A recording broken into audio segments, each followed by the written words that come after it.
with Chaturanga, and they say that they don't have enough upper body strength to do the pose. And to which I say, phooey. It's not about upper body strength. It's about being in the center of your joints and really using muscles where you should use them and opening up where you need to open up.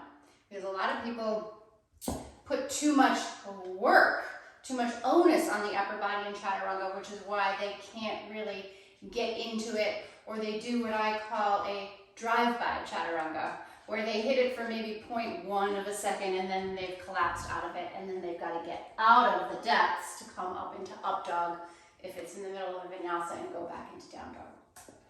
So by putting the blocks underneath the thighs, it's going to keep you in your legs and in your feet, so you'll be able to, with less weight or work, really find the angle of what should happen in the upper body. So it's not about going down, it's about staying plugged in and moving forward. And all it is an extra bend. It's plank pose with a bend in the elbow. That's all it is. And what happens is people lose their legs and then they lose their upper body, right? And imagine I didn't have the blocks there.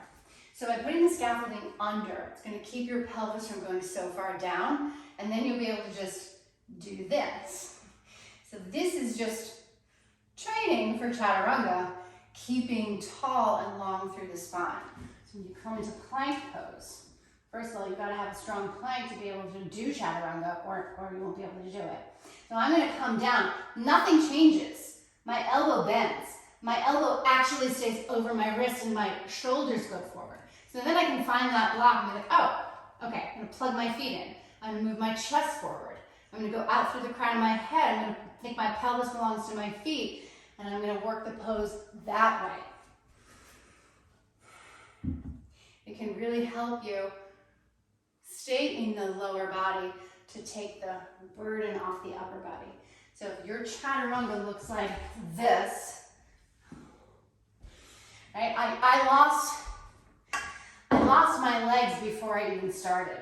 If your plank is here, you're actually more an up dog than plank. So think about working the legs first, and they go back, and then the lower body allows the upper body to be able to fold again.